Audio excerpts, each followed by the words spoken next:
Man, it's kind of chilly. It's kind of chilly out here.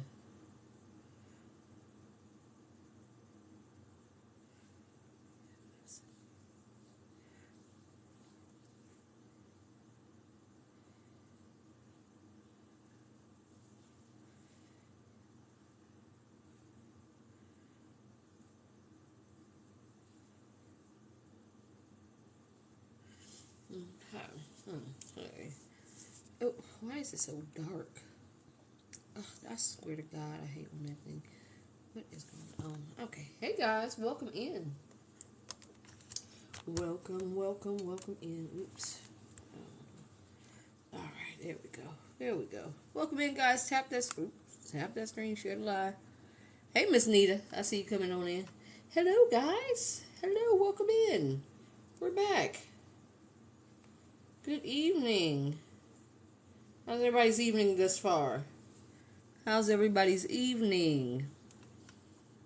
I did a lot of. I mailed off all the lamps. Everybody should be getting their lamps tomorrow. Who's in the class? Good evening, glorious evening. So we will have a wonderful class. Hey, Miss Tink, you should get your lamp tomorrow. We should have a good class building lamps tomorrow. And like I said, not tomorrow, Friday. I'm sorry. Why? See, I was jumping timelines, and I don't have my bearings with time yet. So if you did not get into the Hoodoo lamp class, look out for the next one. We will do another one. We may do an ancestor lamp next time. We may do an ancestor lamp, and that'll teach. This is a lamp that you'll be able to use every time you do ancestral work. You might even want to set this lamp on your altar, and when you kind of invoke the energies, bring forth the energies of your ancestors, you would just light this way. Okay, I gotta come back because you know me. I'm trying to get the hell up out of here.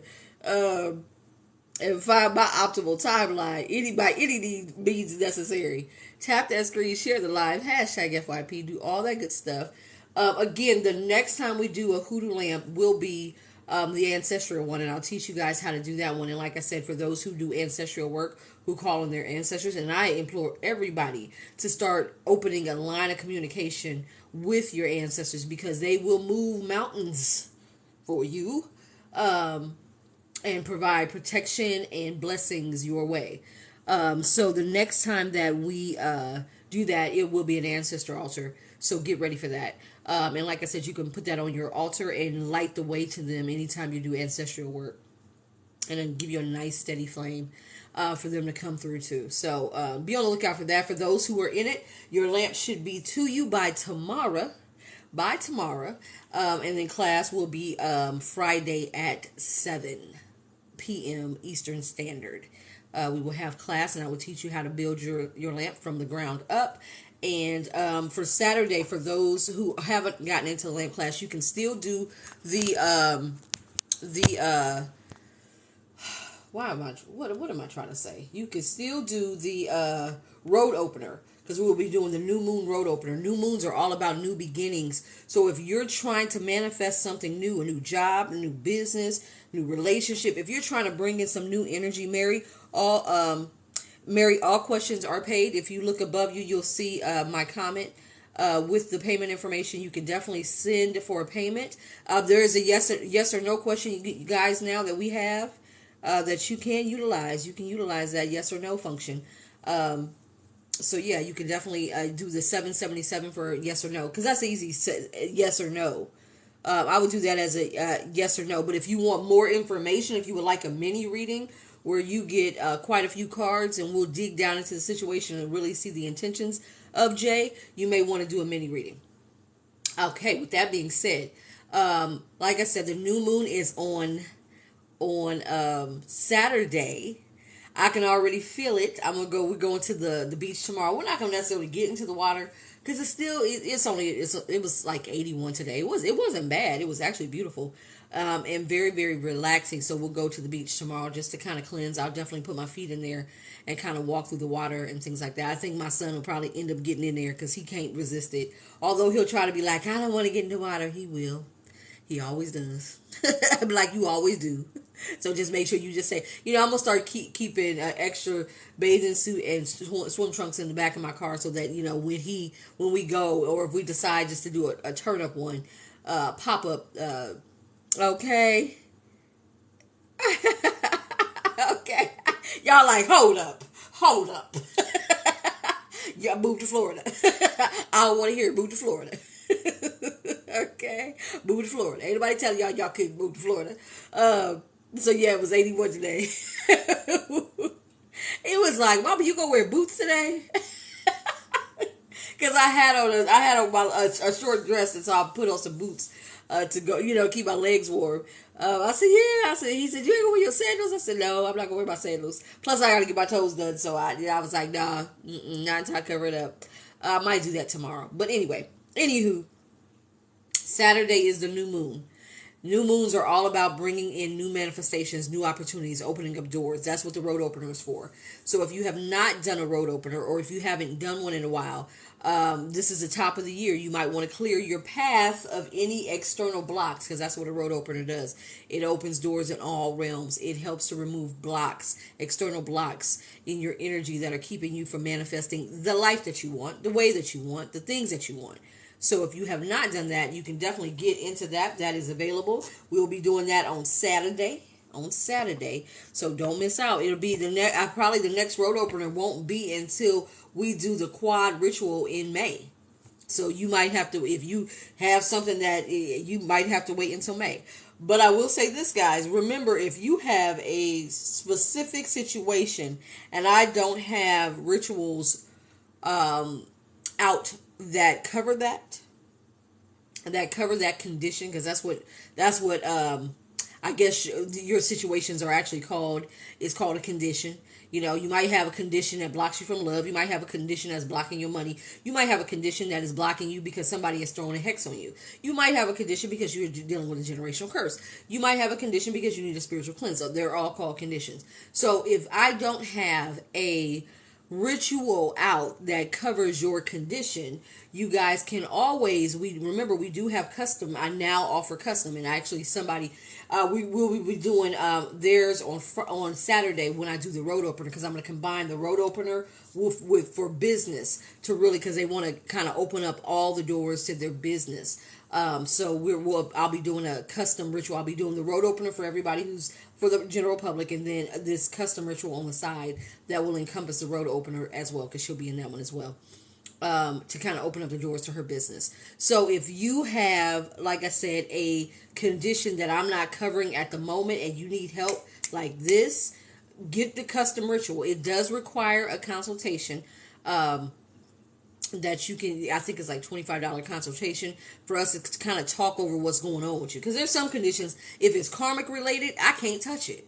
Honey, when we had that energy that came on the other day when I was on my live, and she had passed away last week, and what she was dealing with was her own karmic retribution. I can't touch it. And I'll tell you if I can. If I can touch it, I'll tell you if I can. If I can't, I'll be like, look, I don't know what to tell you. I'll pray for you. That's about all I can tell you. I will pray for you. But if it's a condition that I don't mind, delving into, I'll definitely, you can do a custom ritual. Now, it is costly because it's custom, and it's just your mind and your energy, and that's going to cost you. Okay, that's going to cost you, because you monopolizing my energy just for yourself. It's going to cost you. So it's not something that is cheap to do. But if you ever have a situation where you need like immediate help, and it's not something that I have covered, and you can't wait until I do a ritual, do a custom one. Also, guys, sign up early for the quad ritual, the new moon in Taurus. Guys, look at your birth chart. Maybe we should do some birth chart readings and start to see different aspects, different placements. We will be doing one. I'm trying to see how I'm going to do it. It's June. Okay, so in your birth chart, there is an aspect of your birth chart. It is an android. There's several androids that actually orbit your birth chart. Juno is one of them. Juno was named after a Greek goddess of love and marriage.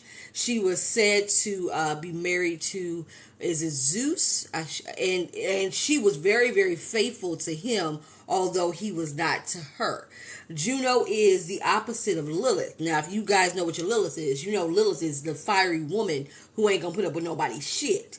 Lilith was said to be Adam's first wife, and because she wanted to take control in the bedroom, he couldn't handle it. His ego couldn't handle it. I can't be under no woman. And so he asked God to give him another wife, hence he got Eve. And look at where that got him. Okay. He should have just laid down and got rolled like everybody else and just shut the hell up. But no, he let that ego get in the way. See, they don't tell you the full story in the Bible. They make it seem like it was Eve that did it. She was the one that brought, no. Had Adam just laid his ass down and enjoyed a ride sexually, we would not all be in this shit. But no, he had to have another wife. And so hence he got Eve, and hence it was the demise of the human race from there. So Juno is the opposite of Lilith. Whereas Lilith was that fiery wife that they ended up calling Lilith a witch. Anytime a woman don't do what men say, she becomes a witch. Y'all notice that common theme that happens, right? So Juno is the obedient wife. She's the wife that is going to compromise and try to bring harmony in marriage. And so Juno is a great predictor of your marriage partner or the partner you should be seeking. Now, 9 times out of 10, we don't want that partner. Because we lean too much into Venus and Lilith. Okay. We like, no, we want the bad boys. We want the fire. We want the disruptions. And see if you seek to, kind of start, entertaining more Juno-like people, the people that Juno will describe for you in your aspects of because you have to understand what your Juno is in and then what house it's in, because it's going to tell you all that information as to the kind of partner that would best actually suit you. But like I said, most times people don't want that partner because it's harmony. And people feel like, well, harmony is boring. Well, no. So now when you get old, you don't want the drama. Look, I'm old now. Give me the fucking Juno. So we'll be doing a reading coming up, predicting your Juno or taking a look at your Juno aspect to take a look at the type of person you should be trying to gravitate towards. That's going to give you the optimal chance at a long-standing commitment or marriage.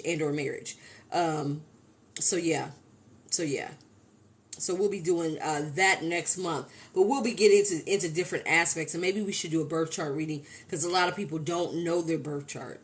A lot of people don't even know their big three, and so Taurus, every year there is I told you guys before, there is a standout zodiac sign whose year it will be. Whose year it will be crowned, and this year is Taurus. So if you have heavy Taurus placements, expect favor. Guess what? My Jupiter is in Taurus. Yeah. So is my South Node. Yeah. That's a change in karma for South Node. Better karma. And then for Jupiter, that's money.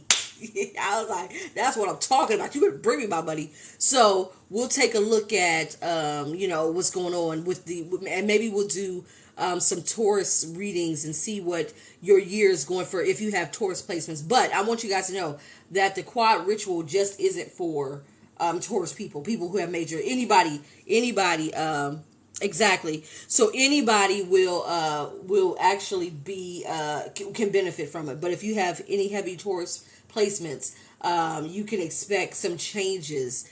And then it's where Taurus is, what house Taurus is in. You might have changes in that particular house. My Taurus is in the 10th house, which is going to be about professional and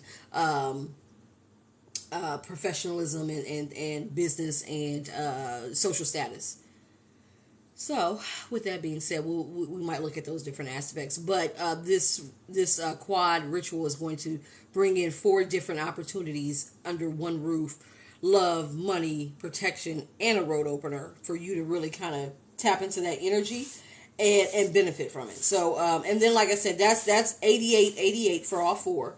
That's two practitioners. So it's me and Blanchina. She'll be doing money and protection, and I will be doing love and a road opener. You ain't got no Taurus. Oh, you sure you ain't got no Taurus? You sure you ain't got no Taurus? See, I'd have to look at your birth chart so I can see. But if you ain't got major placements in Taurus, that's okay. Like I said, you can still benefit from it. Don't think that you just have to have major placements in Taurus. No. You can still benefit from it, definitely. Anybody can. And you should have Taurus. Everybody has every zodiac sign running through their chart. You just have, it just might not be in a major way. A major placement. It doesn't mean that you don't have that aspect. Or that character, that zodiac characteristics running through it. Miss Kim, welcome. Tap that screen, guys. Share the live. Hashtag FYP. I appreciate you. So yeah, anyway, the list is open, guys, if you would like a reading. And then to remember, you can get your personal readings. Keep up on your, these are great. Don't get me wrong. You guys can always jump on and get, when you're having like day-to-day situations, get a mini read. But also, and start investing in personal readings. Like my mentorship group, they get readings every month so we can kind of gauge what's going on with them from month to month. What's coming up, things for them to look out for, things that they're grappling with. So get into, let this year be a year where you're really starting a routine of taking care of yourself spiritually. Because a lot of people don't. And, you'll do, rituals here and there, and it's hit and miss. And a lot of you guys, especially last year, I was telling you guys, a lot of your energy was on a roller coaster. And it's time to start leveling that shit out. Because this roller coaster shit is for the birds. You understand me? It is for the birds. And it's time to really start leveling that energy out and being more consistent and more intentional with your energy. Hello. So, yeah, if you aren't even getting consistent, regular, and get a full reading. Get a full reading so we can get a nice big picture of what's going on with you. Get it every month or every couple of months. But, yeah, I looked at my Juno. What was your Juno in and what house?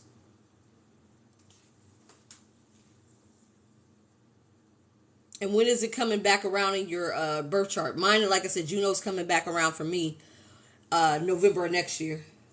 Virgo. Okay. My Juno is Libra.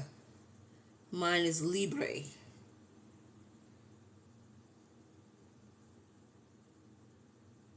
So I'm seeking balance. I need somebody who balances me. I need somebody who can put it on but knows how to, bring me in but just let me be too. Like don't try to tie me down now. So yeah, you should be able to read and understand when it's coming back, when it's orbiting back into your chart, and that'll give you a good indication when this person's coming in. Okay, you got to balance me out, cause honey, y'all know me. I wish somebody would tell me what to do, but tell me what to do. Okay. Oh God, but yeah, so we'll do some of those. We'll do some of those readings and kind of break down those birth charts, because you can get a lot of information out of those birth charts if you know what you're looking for. So yes, anyway, the list is open, guys. Tap that screen, share the live, hashtag FYP. How's everybody doing? Welcome if your Lilith is in Libra, so you I'm gonna say this, Libras are some freaks though. They little freaky bastards. Although they try to act like, they so balanced. Man, a Libra that is not balanced is the worst. I'll be like, ciao. When Tasha was heavy Libra, and when she was out of balance, I'd be like, girl, get away from me. Take your crazy, unbalanced ass away from me. If you don't go. Okay. They were unbalanced, child. Whew. When somebody cannot get into harmony with their element, whoo, Jesus. That is the worst. Yes, it is. Exactly. It's the worst. They are, it's scary. Okay, see, that's your unbalanced Libra is scary. I'll be like, what the hell is wrong with you? I don't know how many times I had to. I'll be like, what the hell is, to Tasha, what the hell is wrong with you? I was like, stop acting crazy. Hold on, guys. I dropped the car. Oh, here it is. I got it. I thought it went under all the way under the desk, but it didn't. Child, you talking about it dark and get distracted too. I'll be like, Tasha, what the hell happened? I'll be like, what in the world happened to you? Get destructive. You talk about somebody that would just be off kilter.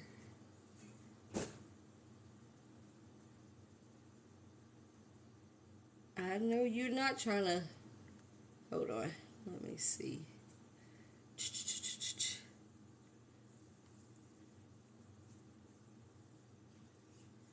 I want to make sure it's not trying to put that darn. You better postpone it. Okay, yes, postpone to 12. Okay. I don't know what's going on with it. Okay, there we go. Hello, honey. How are you? Welcome in, guys. Welcome in. Where am I at? Come on.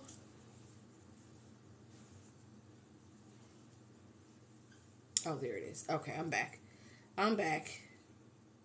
My second phone was going crazy.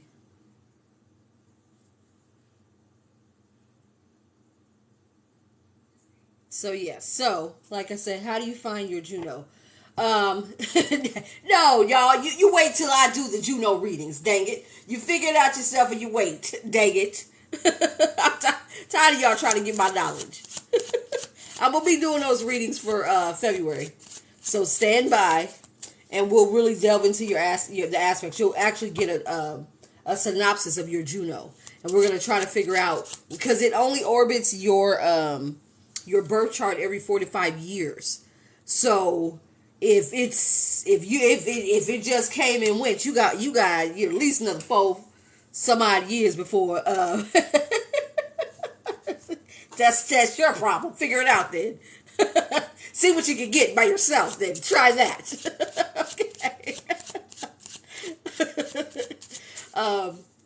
So yeah, it only comes into your birth chart every 4 to 5 years. And so the last time mine came in was about 4 years ago. And it's set to come back into my chart in November of next year.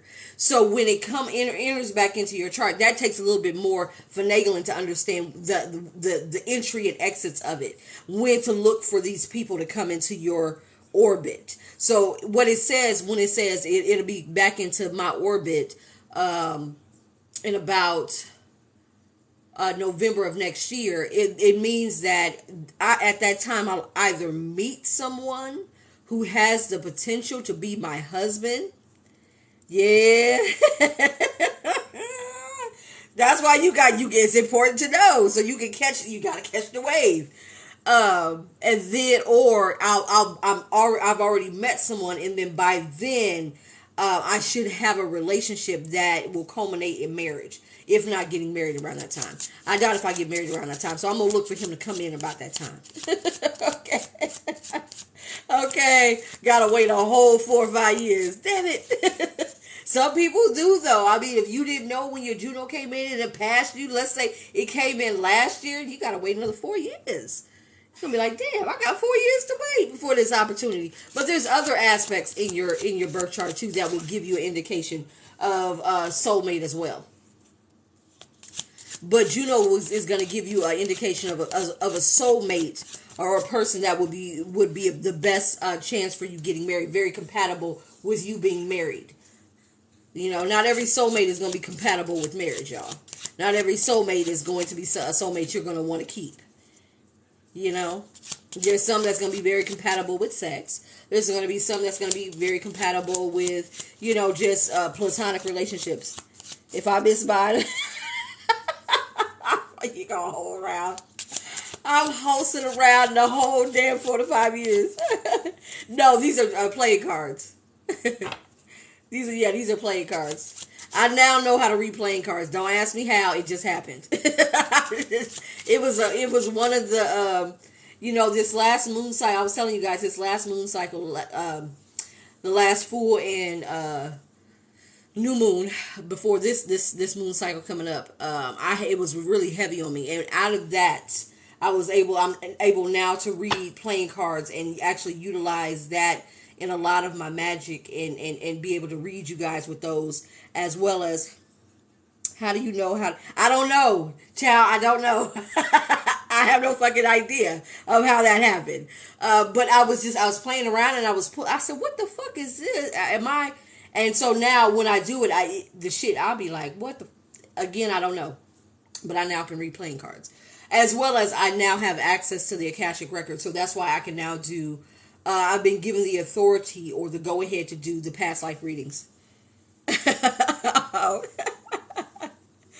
Yes, you can use Hi John. I'm gonna say what's better to enhance your. Now, I would not necessarily use Hi John for intuition. No, Hi John. You got to think of the aspects of his personality. He's a blockbuster.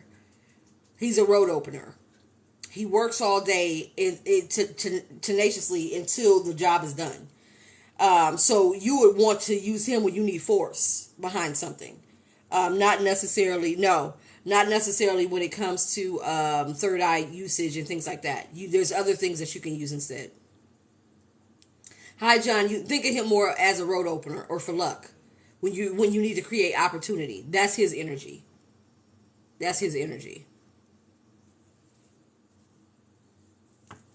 Now, Marie Laveau, you can use her for third eye. You can use her for intuition and psychic abilities. Yeah, you can definitely use her for that. Papa Jim, which is another ancestral ally that I'm going to teach you guys about, you would use him for protection. You can also use Marie Laveau for protection as well. But yeah, like I said, you need to know their personalities and know, it's all about, like I said, what the reason why I want you guys to know these individuals, these energies is this. These are ancestral folk, just like we all have ancestors. We all share, especially if you're of the African diaspora. You're going to share ancestral folk allies that share the same common understanding. Where was he with me? Okay, child. You can't use him for that. I need y'all to stop. People be like, can I with him? No. I mean, don't get me wrong. Spirit can make that happen for you, and I'm not gonna say he can't. But no, that y'all need to know how magic works. Y'all need to know how energy works. Energy works, because you can get $1 million, but you could be like most of the lottery winners who are not equipped to understand how to handle it, and then end up losing it within a few years. And what I mean, that hell, I would have rather not ever won it to win it and lose it. Okay, exactly. I would never have, So, Spirit is not going to give you something that you can't handle, unless you try to force the issue, and then you're going to learn the hard way. And then to energy, you have to open roads. There has to be pathways. If that was not on your path, then I left my hair tie at my as an offering. I'm gonna say this. A lot of people think that that's her gravesite, but it's not. A lot of people think that if you go to the river and you invoke her, her energy is there. But no, there's actually a very small place that the old heads in New Orleans, they know about, where she actually did her work at, and they keep that information on lock. You understand? Because they don't want people to desecrate it, or to become commercialized, or people to use it for their own benefit. But a lot of people think that is her grave, and it's not necessarily where she's at. So yeah. That's why I was like, man, because I was gonna take my mentees, my mentorship class down. Yeah. I was going to take them down to New Orleans, and I got in touch with, one of the old heads, and I was kind of telling them what we were trying to do. And she was like, baby, this ain't it. It's not it. New Orleans has, unfortunately, if you want to know the real, and this is why we changed our trip from New Orleans to Mobile, Alabama, is because with Katrina, the actual real hoodoo culture of New Orleans was lost. A lot of them left, and it became too expensive for them to return. And do you honestly think the grave site of Marie Laveau would have been in danger? No. Like I said, there is a society of old witches, old voodoo priests, old practitioners, root workers, hoodoo workers, conjurers that know, and her remains are not there. But again, they have to give, they have to give the public something, because we always want to have some sort of monument. We need that. We've always need that, even in biblical times. We've always need some sort of representation.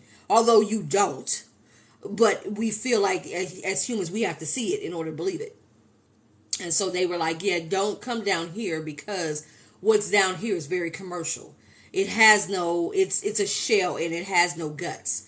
So the real hoodoo and voodoo you're going to find in Alabama, because Alabama was actually the last site. You're going to get the most authentic too, because it was the last site where enslaved Africans were brought in, was Mobile, Alabama. Because remember, they brought them in and then they sunk the slave ship. And that was the last known slave ship that they had ever found and were able to dig up. It's still intact. It was that slave ship. And so because those people were brought in after slavery had been abolished, they were quickly freed. And so they were not stripped like most of our ancestors of their heritage, culture, history, spirituality, and knowledge. So if you want the most authentic, you would go there instead. And that's going to teach you that old shit. The shit that actually works. Like I said, New Orleans, it's go for, if you just want to go for the fun and the culture of it, go. Of course, the food, beignets and hot chocolate, hell yeah. The gumbo and that crawfish etouffee, go. But don't expect to find the real deal. Even the quote unquote store, that's not even her store. That ain't even her store. That's somebody who is trying to make money off of it, money off of who she is. So just be careful. That's what we were talking last night about, real practitioners and the authentic versus what's being what people, even if when you guys read books about hoodoo and conjure and things like that, these really popular books that everybody is just it's like their Bibles. Yeah, exactly. They're actually written by people who are not of that culture, and yet they're capitalizing off of black culture. They're capitalizing off of black spirituality. So yeah, even that, unless you know somebody, it's like exactly. You are exactly right, Papa Jim. Papa Jim. Okay, so like High John the Conqueror, Marie Laveau, he was an actual person, an actual ancestor. Marie Laveau and High John. What is a good book to read on conjure? You got to get into my mentorship for that, Nita. You got to get into my I can't give you all the secrets, because look, thinking like I know you ain't about to open your damn mouth. After I'm paying $222 a month, I know you ain't about to open up your damn mouth. Okay, Papa Legba. Okay, so that's voodoo. Papa Legba is voodoo. And so voodoo is actually a religion. It's not now hoodoo is a practice. And that is something that people feel like they can widely jump into, because there's no real, but it is a African spiritual practice. We'll be very, very clear about that. Voodoo is a African religion. It is a African-based religion. It is an initiate-based religion. So if you are not an initiate or a devotee, you should not be using those luau's in any way, because those are not for you. But people use it all the time. Now, you could become a devotee without being initiated, meaning that you pay respect, and you can use their energies, but you have to be very, very careful. Luau's are, because there's so many trickster spirits there, you have to be careful. Marie Laveau and Papa Jim and High John the Conqueror, they're not luau's. They are ancestral folk allies. There's a difference. The Orishas are not luau's. They are actual archangels.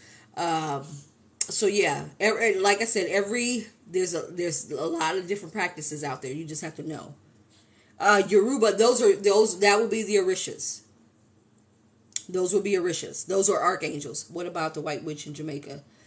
Uh, Again, you're going to get witches everywhere, honey. You're going to get witches everywhere. Remember, here in the Salem witch trials, the very first woman that they burned at the stake was an African enslaved woman who was teaching white women how to use root work and heal. And she was the very first witch that they burned, quote unquote, as a witch.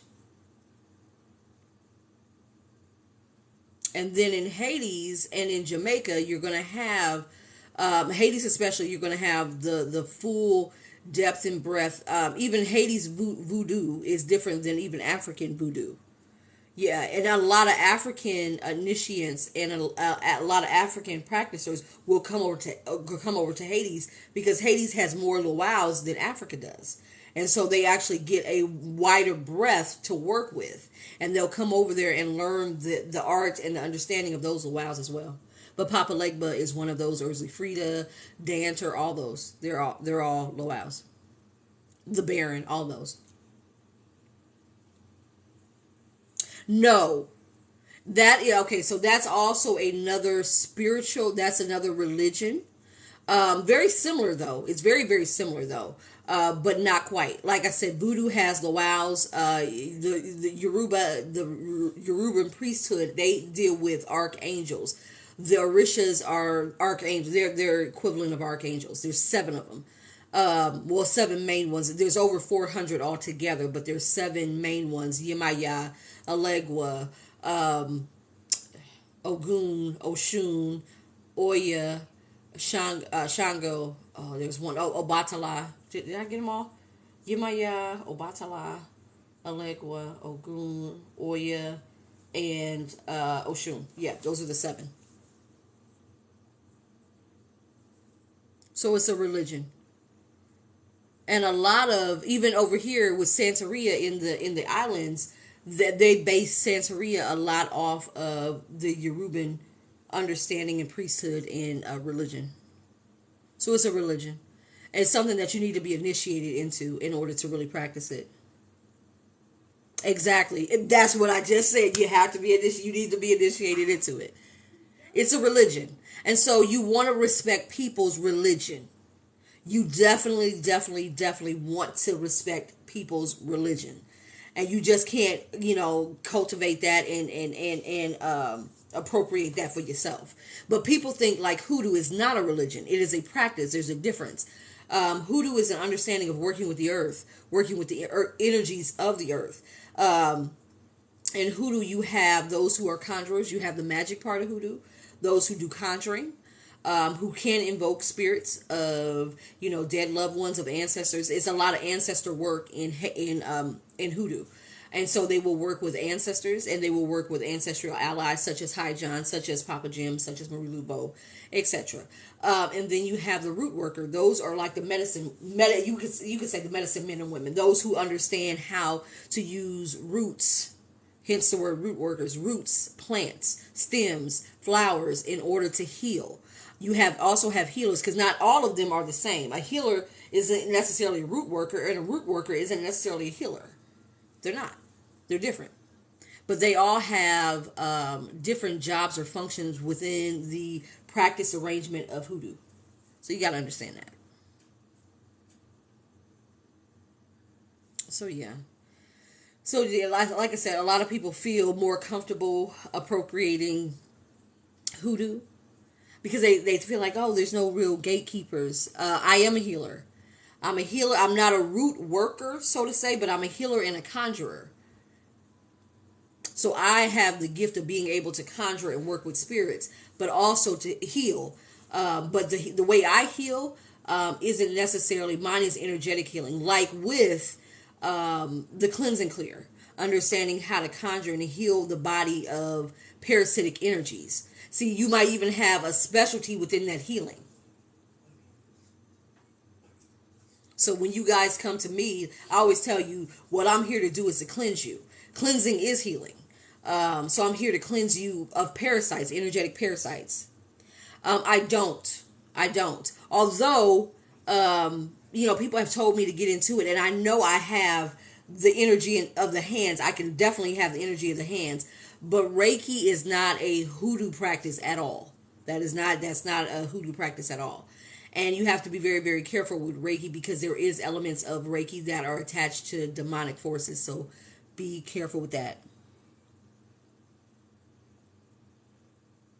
It's not a closed practice. Hoodoo is not a closed practice. It is a practice that you need to respect. And I would say this, it's not given the founding culture of hoodoo, which is African, and more importantly, African American. Hoodoo is African American in nature, because that is our African spirituality that we then had to morph to adapt to this land that we were now thrust into. And so we learned how to keep, hoodoo is all about concealment. We had to conceal. You said, I am a hoodoo practitioner. Yes. Most of the things that I do is hoodoo. When I teach you guys how to build lamps, I'm teaching, that's hoodoo. If I teach you guys how to, work dirts and things like that, that's hoodoo. If I teach you guys how to make, matter of fact, I have a friend who's coming tomorrow, and I made him up an herb blend in order for him to take a bath because there's some deep energy that we have to get off of him. That's hoodoo. So yeah, but what I was saying to you, Bezzy, was this. So it's not a closed practice. You know how black folks, the African diaspora, we are very, very kind people. We care about people. And we take, even those who are around us who were looked at as oppressors, we took care of them. And we taught them, again, like I said, the very first quote unquote witch burned in Salem was a black woman, was a black enslaved woman, because she was helping to care for the white women that enslaved her and trying to help them to come out of that affliction. And instead of giving hoodoo its admiration as being black, people try to appropriate it as if they created it, and then they try to add their cultural beliefs and practices into it. When at its very basis, hoodoo is very basic. I mean, I'm going to say this.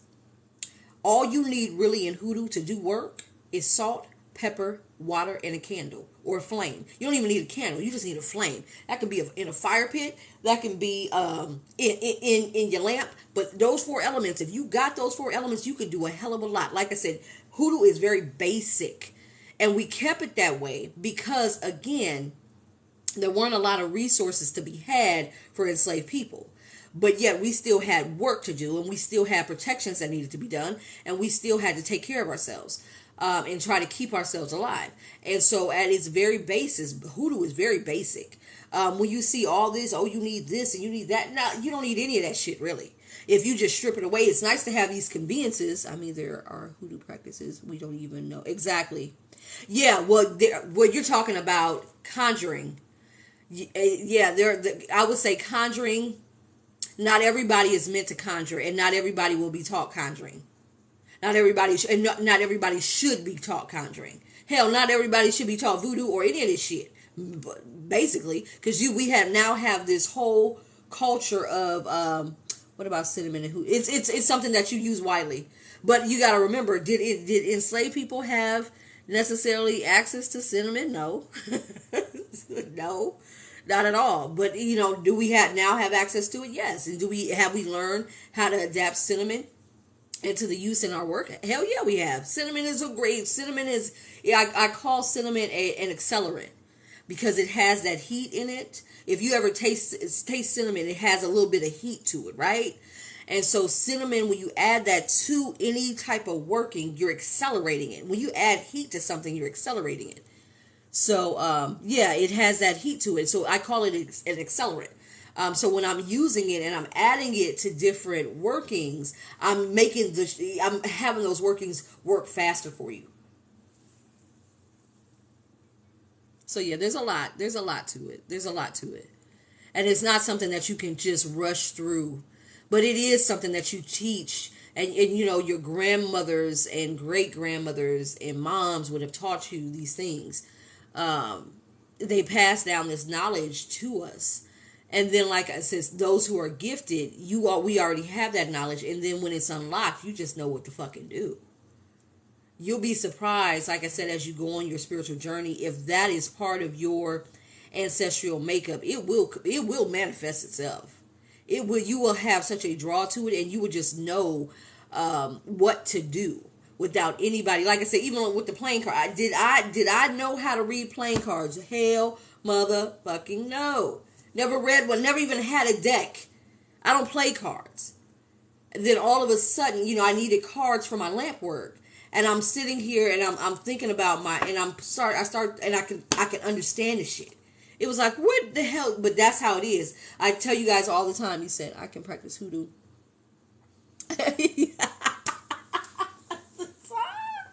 Now I ain't gonna say that. Now I'm not gonna guarantee that, because you know, again, I'm gonna say this. Again, hoodoo is a practice that is based off of ancestral lineage, right? It's heavily immersed in our ancestry. You're not going to tell me that our ancestors are going to just openly help those who are not of that same experience. You know, and I tell people all the time, be very, very careful, because again, you have appropriators. You have people that will outright say, well, your ancestors, because you didn't do this, your ancestors gave it to me. Okay, we'll see that. We'll see how you fare with that. Be very, very careful. Like I said, you disrespect their descendants, and you honestly think they're going to help you? Disrespect their descendants? Are you bump your head? But you have people that act like this, that actually act like this. When I first started coming into accepting who I was and what I was and the things that I knew, I came across this Facebook group. Exactly. Exactly. Do a full reading before you jump your ass in it. And they had no lie about maybe 20, 30, maybe even 40,000 members. And I'm going in this damn group and I'm like, okay, let me see what this is all about. Because again, it's hoodoo. And the amount of misinformation, the amount of appropriation, the amount of flat out disrespect, I was like, you gotta be fucking kidding me. And it was a black woman who had created this group, that she was allowing this shit. Me and her went at it because she was trying to say, well, there is no such thing as karma. You a motherfucking lie.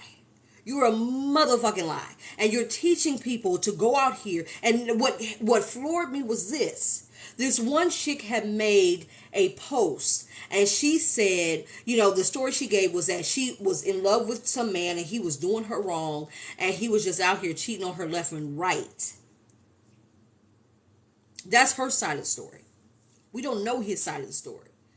But then she went on to have hundreds of people ready to curse this man's life, ready to call in this man's death because this man doesn't want to be with you. And you don't know when to just say, look, I know my worth. I said, you gotta be fucking kidding me. But like I said, there's a lot of misinformation that is out there, and people just doing whatever they want. And then they can't understand, like Bezzy said, why when they're doing their work, they bring in shit. They bring in shit, and it whoops their ass, whoops the kid's ass, whoops the cat's ass, whoops the dog's ass, and they can't understand. They can't understand. Like, you playing with fire. You have got to respect this stuff. And you have got to operate morally in everything. Everything, there's balance. You're not going to tell me there's karma. All karma is balance. What you reap is what you sow. What you sow is what you reap. What you put out, law of attraction. What you put out comes back to you. Everything is about balance. You're not going to tell me it's not. Now, you can do the work without any type. I mean, you can hex somebody all you want to and say, I don't care what happens. So that's fine. You can take up that energy. Doesn't mean that you don't have karmic retribution coming back to you. And that's why I say, you know, people out here doing return to sender spells and blah, blah, blah. and they don't know how to do them properly, and you don't know that person's intention behind it, yeah, it's not called karma. What it's called is, again, there's, when it talks about you reap what you sow, that's karma. Exactly. I know, honey. That would, you do you understand what that would that would be like? The Wild Wild West. That would be like the OK Corral. That would be like, do whatever you want and nothing else is ever gonna come back to you. You're not gonna tell me that a man that goes out and murders women and children isn't gonna have any type bad juju. Exactly. Isn't gonna have any type of karma. You're not gonna tell me that. But yet you're feeding that lie and that misinformation into people's heads. And then, like I said, I'm like, yo, what the hell is this? You got hundreds of women like, yeah, let's go ahead and do a group ritual because this man don't want you. Are you kidding me? Are you kidding me? Thank you for the big love. I appreciate it. But yeah, that's the kind of shit you see. And that's what gives it a bad rap. You guys have to remember, back in the day, the root of hoodoo, a hoodoo practitioner carried the same respect as a doctor or a lawyer. They had the same respect as that because of what they did and how they did it morally and with some sort of moral compass. It wasn't a fucking free-for-all.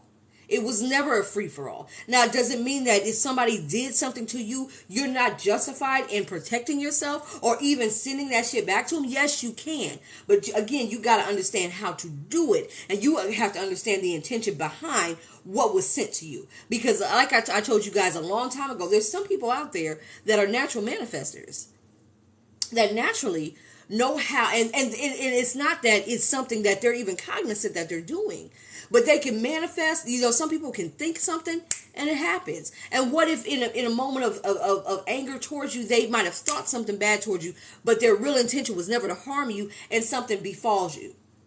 Now, yes, I would say protect yourself. At all costs, protect yourself.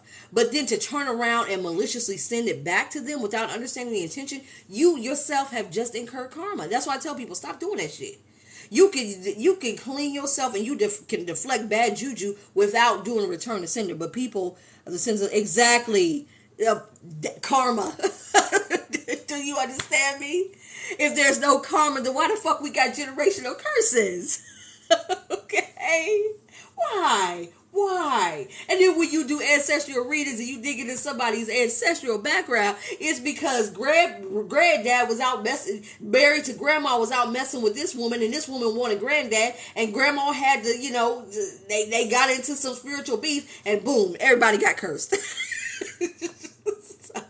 So, yes, so there is definite karma. It can be called different things in different practices, but it's all the same intention. The intention is balance. It is to bring balance. You look at the world around you. If you're a hoodoo practitioner, you understand how deeply necessary the world around us has to be, and it has to be balanced. Because anything out of balance throws everything off.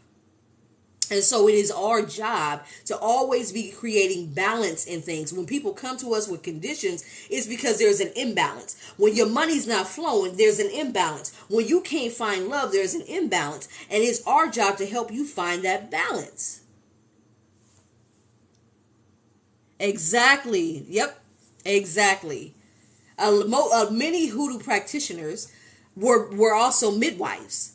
Midwives were, when you think about it, midwives were right up there at the top of society back in the day, because that is where life came from. It was the creature that assisted life coming into this world. And you telling me that they weren't important? You telling me they could just haphazardly do whatever the hell they want to? No, those were positions of respect. Those were positions of respect. But a lot of people, like I said, don't understand the history. They don't understand the history, and there's a lot of misinformation about it. There's a lot of misinformation about it. And like I said, because hoodoo isn't a religion, people feel like it's a free-for-all, and it is not. It is not. Exactly. You are absolutely right. So, like I said, you just operate with respect. If you do it, operate with respect. Find somebody who you can learn from, who you can learn, the things that you need to know and how to walk that path with respect. That's why I said, on this year I'm going to be introducing you more and more to the ancestral folk lineage, which is things that people, energies that you guys can all work with. You guys can all work with High John the Conqueror. Again, his root is the most widely used root in hoodoo, in magic. Period. Is his essence. That root carries his energy, his essence. So to understand how to bring him in and to show him appreciation like you would for your ancestors, and to invoke him and call him in to ask him for the things that you need, and then to work with his energy in getting those things. It's amazing. You're making connections. Practicing hoodoo is about making connections. Making connection with the world around you and the energies that are around you. So yeah, just like I said, be careful. There's a lot of bullshit out there. And like when I got out of that Facebook group, I looked back. I said, "There's 20 to 30, maybe even 40,000 people in this damn group being misled, being misled." And we can't understand why we now have this hex culture that is going around, and people just doing anything and thinking that there's nothing coming back to them. I tell you all the time. I tell you guys all the time. Be very careful. Every word he had exactly. Yep, exactly. He might have been a root worker. Now, like I said, a root worker is going to be different from a healer. It could be different from a conjurer. A root worker can be a healer, or it cannot be. And they can also be a conjurer or not. So, yeah, some people, like I said, the root working is understanding how to make, I got you, how to make tinctures, how to make, balms and salves, how to care medicinally for a person. Whereas a healer is going to heal spiritually, and a conjurer is going to heal with magic, with the understanding of how to bend and manipulate energy. All right, let's see. Hold on, let me see. Miss T, I got you. Guys, the list is open. I've been talking and talking and talking, and the damn list is open. Okay, hold on. Miss Atia, go ahead with your question, baby. I got you. Exactly. So a root worker, like I said, will teach you how to make teas and tinctures and salves and balms to help you with different afflictions and things like that. Miss Atia, go ahead. I'm ready for you. Oh. Well, see, guys, that's why I say come on into the mentorship. And not only will I talk about it, you'll be taught to do stuff. I think my girls, they were like, we've done this. And Tika was like, well, damn, we've done a lot. Yes, they have. They don't know we're about to really delve into dirts, too. People think that it's candle work. How's your healing process with your heart? Okay, let's see. People feel like, oh, it's candle work. Candle work, I'm going to say, don't get me wrong, but candle work is overrated. It's overrated because there's other parts of hoodoo that are actually more powerful, such as dirts and dust is more, and knowing how to use those, or how to create a wash or a bath. Those are actually a lot more effective than even candle.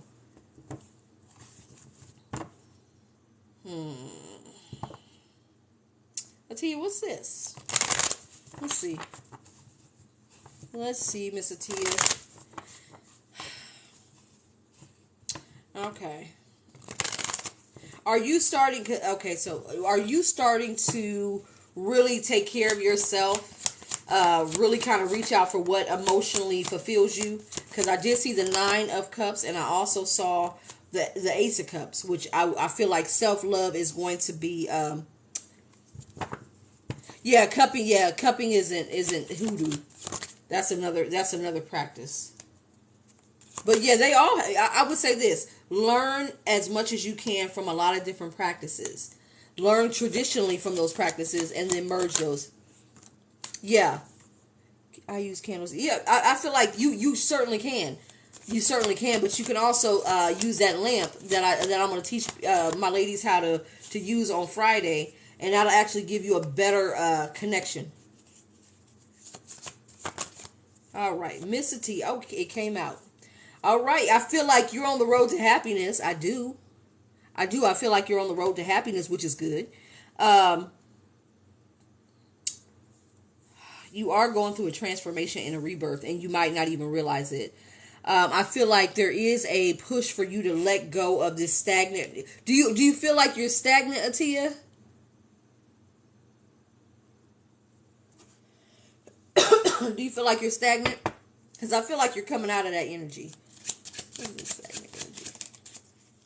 Yeah, it's about self-love with the Queen of Cups. It's gonna be okay. I feel like you are. So this is how you're gonna really turn this around. Is to really been sick to okay.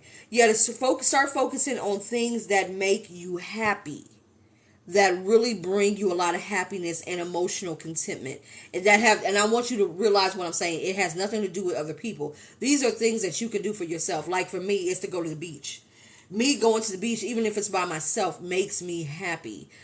Me, doing research and things like those are things that make me happy and make me fulfilled. My quest and thirst for knowledge makes me happy. Start doing the cooking. Again, I became a chef because I love to cook. Cooking is a passion of mine. Those things make me happy. So I feel like this year, there's going to be a focus, and I feel like you're coming out of this energy rather quickly though, into a more fulfilled time. The Nine of Cups is all about wish fulfillment, and it's not somebody else fulfilling you. You're the only person in that card. It's about you filling up these 9 cups. Everybody, like, I haven't taught this lesson in a while. You have 9 cups of emotional fulfillment, each and every one of you. You can fill them up any way you like it. If you love your job, fill it up. If you love your kids, fill it up. If you love your dogs and your pets, fill them up. If you love to read and that's your passion, writing, that's your passion, you have 9 cups of emotional fulfillment that you are required to fulfill. When somebody comes into your life, they bring very little to you. They bring 1 cup. Because you are required to fill 9. They are required to bring you 1. When that 9 and that 1 come together, that's where you get the 10 of cups from. That's where you get the 10 from. That's where you get the happy life, happy wife, happy family.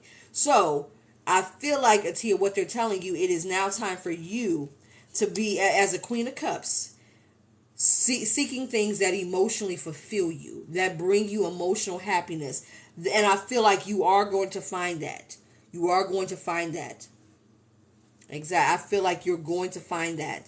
There is a transformation that's afoot. It may have seemed slow at first, or it may have felt like you were juggling, but I feel like you are on the right path. You finally found it, especially with the High Priestess. You found the path that you need to be on. So yes, I do feel like your healing is on. You're in the process. You're in the process of doing just that. Now it's just like I said, it's time. Here's the Ace of Cups. It's time for you to really focus on self-love and self-care.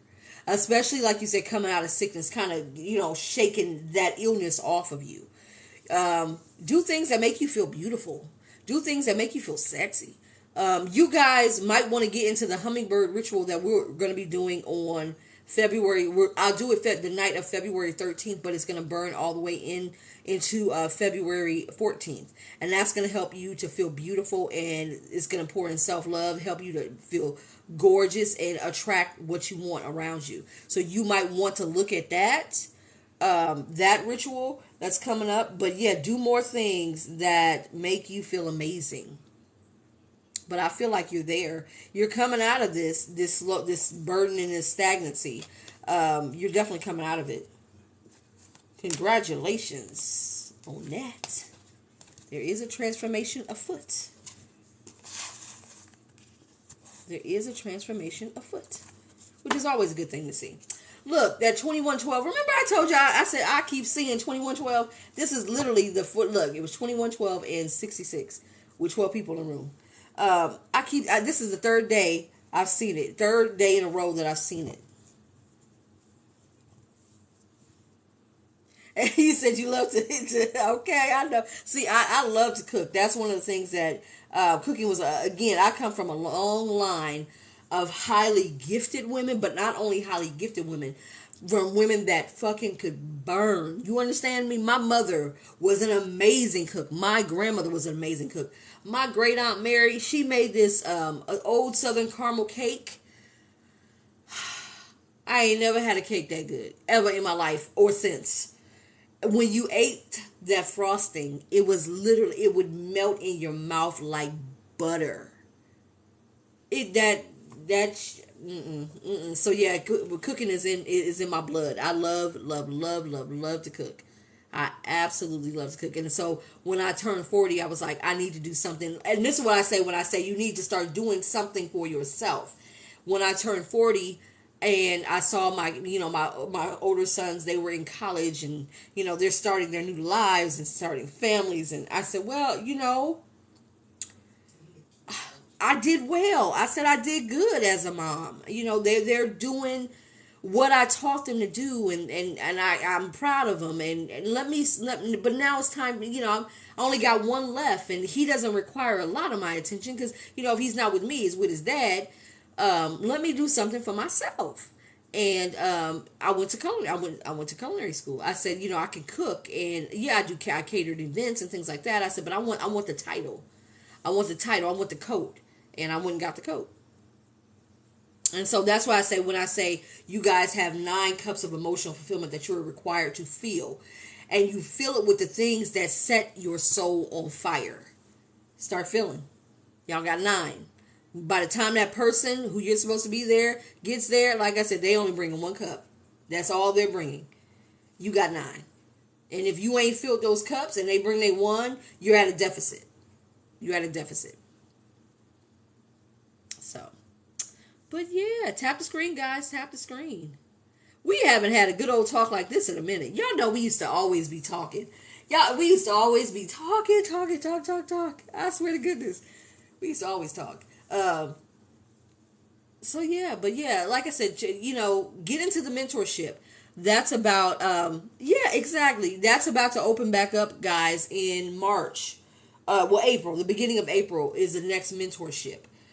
So get into that, get into the beginners. The beginners mentorship is really focused on getting you deeply rooted into your spirituality, cleaning up your energy so that you can really make gains, so that we can really bring out those gifts and see where you're at. That's what that beginners mentorship. And then the advanced one is where I start to teach you how to become a practitioner. A practitioner is not necessarily a conjurer or a somebody who's necessarily well versed in it, but a practitioner is somebody who can now take care of their energy and those around them. A practitioner would go to a conjurer for help. They would go to the root worker for help, and they would be taught by the root worker and the conjurer how to do the things that they needed to do. And then they would go home and hence the word practitioner and practice and put it into practice. So we teach you how to become a practitioner, how to understand hoodoo, the elements of hoodoo, how to work with those elements, how to create your spells, how to make sure everything's set up, how to invoke your ancestors, how to build those relationships with your ancestors. So you learn a lot. I have a confession. As a young preteen, I always had been drawn to herbs and candles and rocks and spirituality. You may have a heart of a spiritualist, honey. You might have a heart of a, you said, herbs. You may be a root worker. You might have that energy in you. And like I said, people of all, there's going to be root workers and healers and even conjurers in every, of course it is, because again, of religion. It's because of religion they say that. Because again, you got to think of it. This country has had a very long history of subjugating women, black and white. And anytime a woman steps into her power and men cannot control that, what happens? There's bloodshed. And so your mom is sort of like enslaved women. We're harder on our girls. Black women, we're hard. It's a known fact. It's an unfortunate and toxic fact. But we seem to be harder on our daughters than we are on our sons. And that's because we're trying to teach them how to be as independent as possible. Because as a woman, if you go out in this world and you are not independent, you're going to have hell to pay. Watch out burning sage. And I'm going to tell you why. A lot of people don't understand how to use sage. Sage is not for cleansing. Sage is an amplifier. It helps. So when you're using sage, the only time I use sage is when I'm working and doing work, and I'm trying to amplify the energy around my candle work or my lamps or the flame. And I'm trying to, especially if I'm working with a spirit, I'm trying to amplify that energy. Sage is not for cleansing. Palo Santo is great for cleansing, but if you want a great cleanser, you want to get the resins of frankincense and white copal, COPAL, or even dragon's blood. Dragon's blood is a great resin for cleansing as well. So those three, you would want to use those instead to really cleanse your energy. I know, we talk about misinformation. You'll only see me use sage when I'm doing spiritual shit. If I'm doing readings, if I'm doing especially mediumship and I'm bringing in that energy and I'm trying to amplify it so I can get a hold of it, you'll see me use sage. But otherwise, when I'm cleaning, it's my white copal and my frankincense. My mentees saw how well, but most of y'all know, we told you guys a story of how well they will clear the room.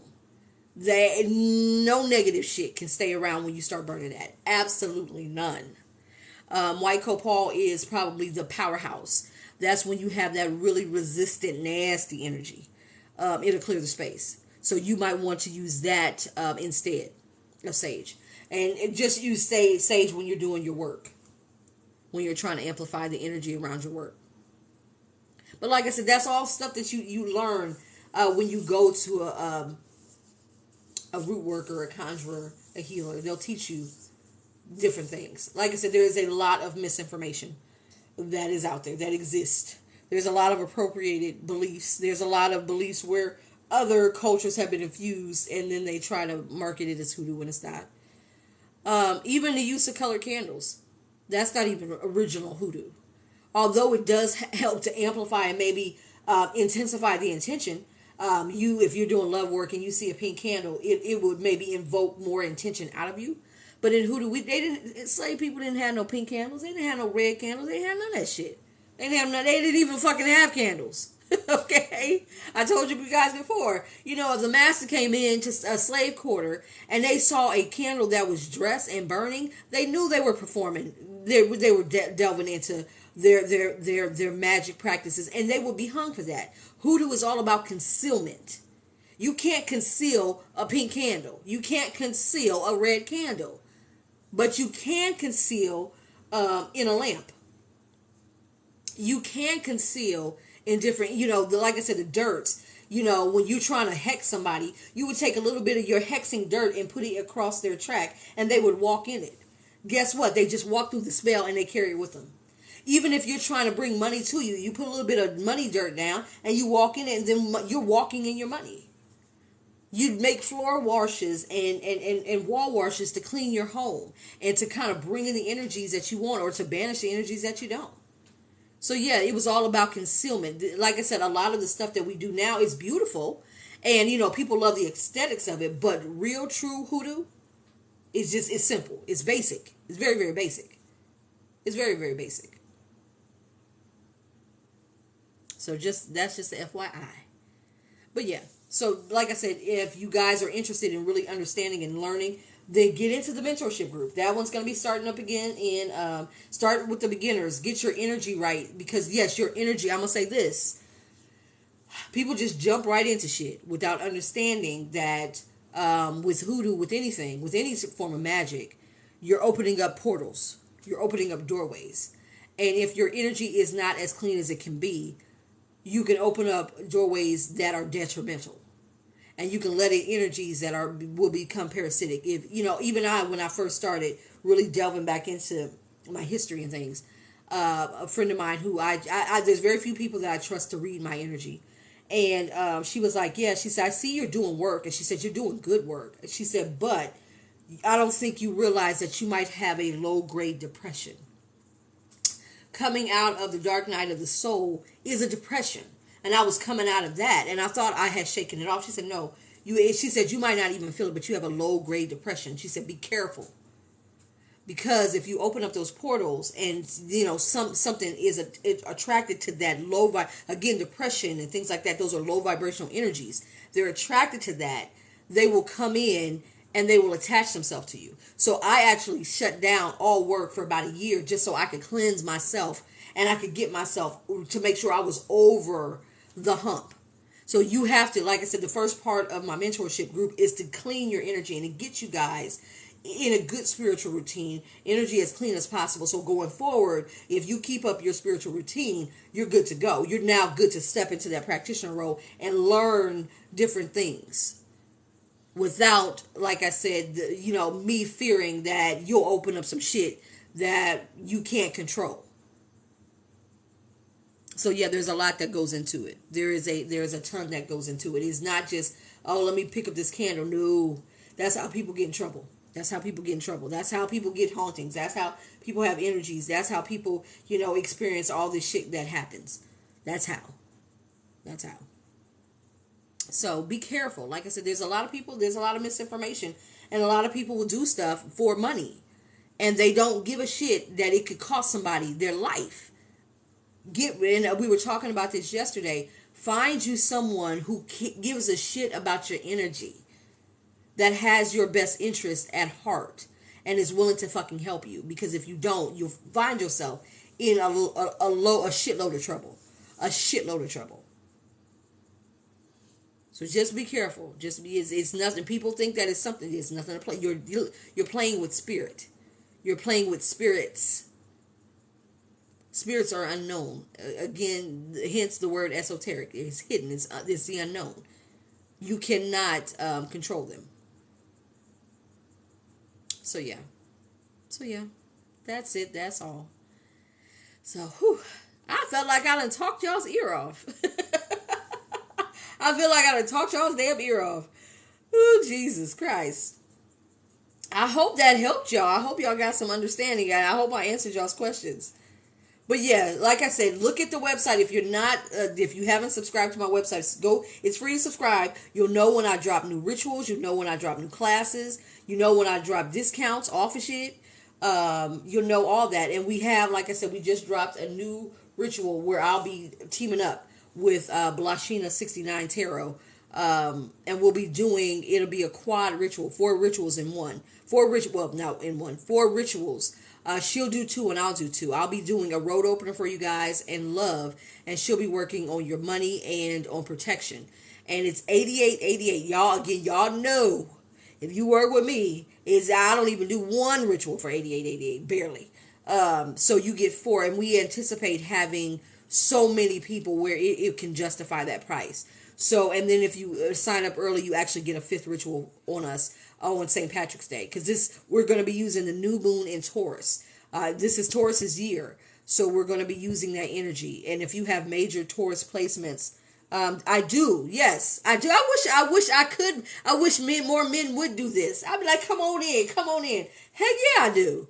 Men need to know this shit too. Like I said, tomorrow when I have my friend come in, very much has warlock energy. I'll be teaching him how to do stuff. So yes, men need to learn this shit too. It's not just a feminine thing, not at all.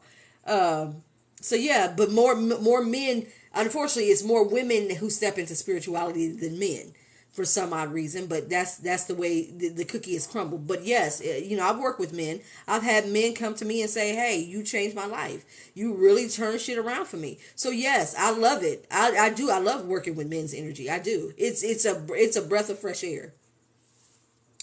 So yeah, so definitely but I think a lot of men are superstitious and they're scared. They're like, a lot more women are more adventurous and they'll jump into it and they feel like, well, and then too, women rock the spirit world.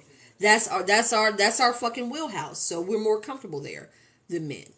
But a man can be very, very balanced if he gets comfortable with his spirituality. He'll be very, very balanced. And then if he becomes a practitioner himself, he'll know how to take care of his energy and others. We were having a conversation. You made my email. Well, thank you. I was having a conversation yesterday about Tom Brady, and because I'm here in Tampa, and they lost, and I said, his ex-wife Giselle. I said, she's a witch, right? They were like, no, she ain't. No, she ain't. I said, yes, the fuck she is. I said, Tom Brady, even came out and said that she would do rituals before the games. I said, how do you think this man won the Super Bowl 7 times? One time he got caught fucking cheating. Remember deflating the fucking balls? He got caught cheating and still won it. Come on now. How do you think that happened? How the hell you think that happened? And I said, what happened was the reason why he lost the day before yesterday, or, you know, a couple of days ago, was this. He was supposed to retire, remember?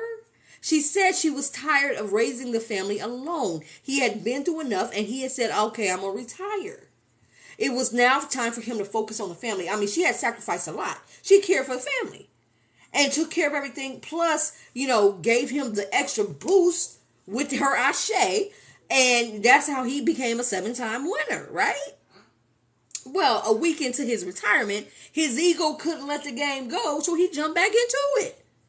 And she divorced his ass. And I said, you now see this man who has lost a significant amount of weight. He don't even look the same. He looks shriveled and withered. And the thing, telltale sign that people are doing shit or have done shit is this. Once they're no longer disconnected, especially if it's bad shit, and I feel like with them, you're talking about celebrities, you're talking about that dark shit. You're talking about that dark work. When they step away from it and they're no longer connected to it, they start to shrivel. They start to shrink. They're not as they don't have as much vitality as they once had. He don't even look the same. And here she is looking gorgeous and beautiful down in Costa Rica with her damn trainer. And he looking all shriveled and losing. I said he lost because he doesn't have that ashe anymore. He doesn't have her power anymore. Hey, Marlo, I was just asking about you earlier today. I said, where Marlo been? So yeah, you could tell a lot of these people. Look, a lot of these celebrities are tapped in. They know what's going on. They know what's going on. They know what's going on. He double-crossed her, and she shut it all down. And he ain't ever going, I guarantee you, he will never win again. He will never, ever win again. He don't even look good. Exactly. He don't even look good. That's exactly what I'm saying, Nita. He looks shriveled. He looks small. I was like, what the hell is you was all this worth it? Coming out of retirement because you couldn't let your ego die. You couldn't let your ego go. You lost your family. Exactly. He lost his family. Now you retired at the top of your game. Even if you retire again, you retire on a loss. You done screwed yourself. Okay. He done screwed himself. Hey, Miss Cat. He screwed himself because people don't understand. When people do work for you and they work on your behalf, I mean, that was her husband. So she's going to make sure he's protected, he's good, he's at the top of his game, and that he's as strong as he can be energetically and otherwise. And when he double-crossed her, she snatched all that shit back. In a year's time, that's the change you got? Oh, no. And ain't nobody looking crazy at that? Like, something wrong. Something's wrong. But all because he just couldn't let his ego die. So, yeah, it was interesting. I thought we had a really good discussion about that last night. About it. And most people don't know. Like I said, he came out himself and he was talking about the before the game rituals that she had that she had got him into. She's a witch. I ain't mad at her. Do your thing, mama. Do your thing. But, it is what it is. Miss Cat, what's your question, baby? So, yeah, I'm not mad at her. I'm like, look, if I was her and I had that, I'd be doing it for my man, too. He'd be running down a field with a bubble all around him. Okay. Exactly. She took that ashe back. Exactly. She took that ashe back. She was like, oh, you gonna double cross me? It's just like Color Purple. Everything you think about gonna fail. Okay? Until you do right by me, everything you think about gonna fail. And did you see him when he was walking to the going to the game? He was carrying the Louis Vuitton bag that she had modeled, because she had just did a campaign where she was modeling the bags, and he had one of those bags Is he trying to bring her back? No question, just clarify. There's a lot going on there. Okay, let's see what's going on.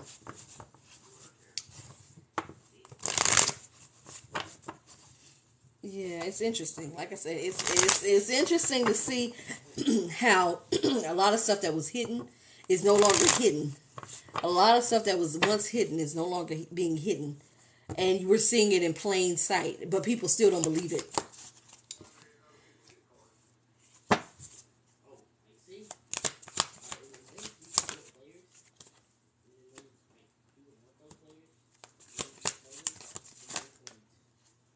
Okay, if they come back out, I'm gonna take them. I'm gonna say this, Cat. You might be getting some more opportunities that are coming your way, and you may be contemplating. You might find yourself contemplating should you take it or not. I feel like you should. You definitely should. You should take it. I feel like this energy of new opportunities and new money is coming towards you. So I don't know what's going on at work. If you feel like, oh yeah, there's going to be a rebirth, and then too in a relationship, because hold on, let me clarify this. Clarify that 4 of Cups, please. It clarified it with the 4 of Cups and the Ace. Okay, yeah, you definitely have some new opportunities that are coming towards you. It could be a job and it could be for money. So you might receive a promotion or a better paying job, a higher paying job or position. But I feel like you're going to contemplate on staying where you're at. And I feel like that might be something that you battle back and forth with. But I would say definitely take it, because remember, 4 of Cups is a missed opportunity. Don't miss it. Your career is all about growth and expansion.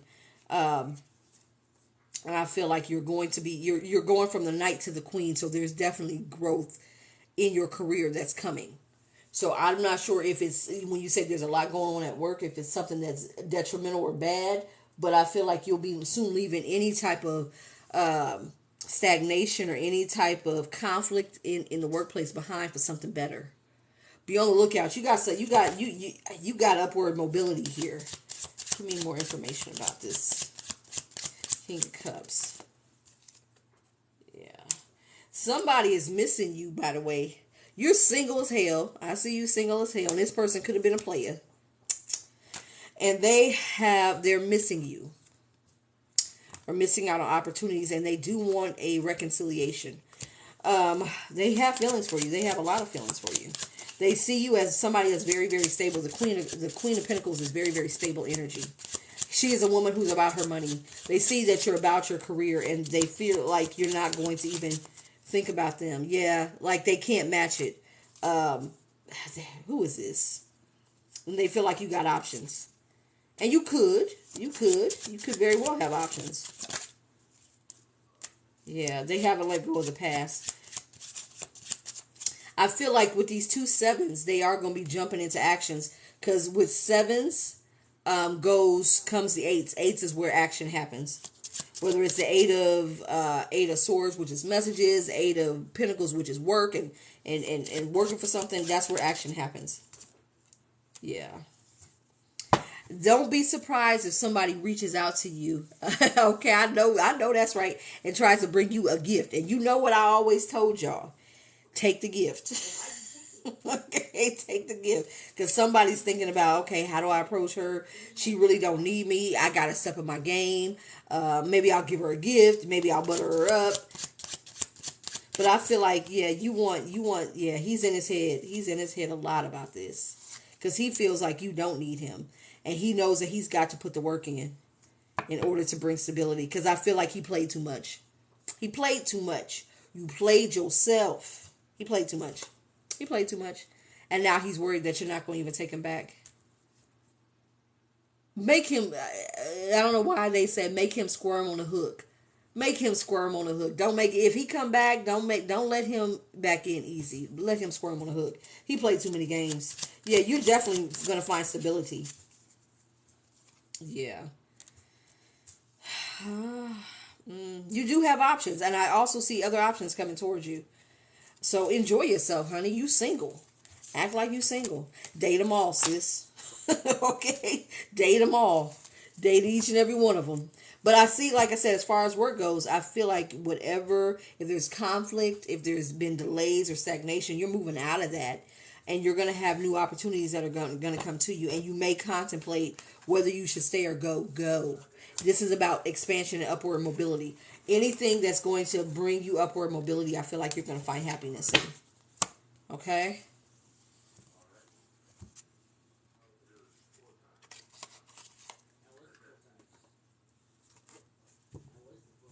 Okay, date them all. Date them all. Look, we act like we single until when we don't ever take ourselves. Act like we off the market until somebody take you off the market. You understand? Don't act like it until somebody actually take you off the market. I had somebody ask me, well, if I want to start talking to you, well, we're just talking. We're having conversation, sir. That don't mean I'm off the market.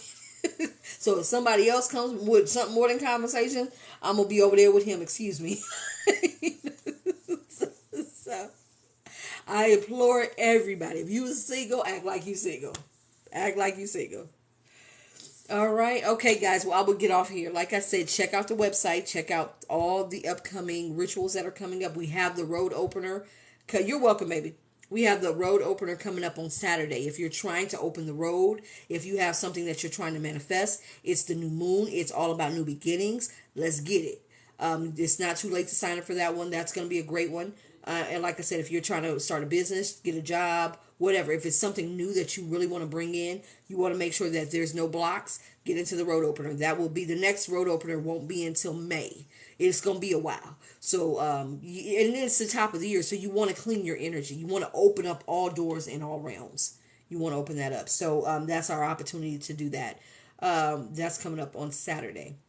And then next week, for those who are trying to purchase a home or move, relocate, we have the dream home. So if you would like to get into that, you can get into that. That does come with a candle, so there will be a fixed candle that I send to you for that one that you will burn during the ritual, and it will help you to open up those doors as well. So you guys have those. Also check out the past life readings. We now do past life readings. So get your past life reading, or if you need a full reading, get your full reading. And then we have the quad ritual that I'll be doing, the collaboration that I'll be doing with Blashina, which is 4 rituals for 8888. Love, money, road opening, and protection. Sign up early and you'll get the 5th one on us. So if you have any questions, you guys know what to do. Send me what is this poll? I swear, what was this poll came up from? Send me a DM if you have any questions, okay? All right, guys, make good choices. Make good choices. All right, honey, you have a good one. I can't get out of here, y'all. What in the world?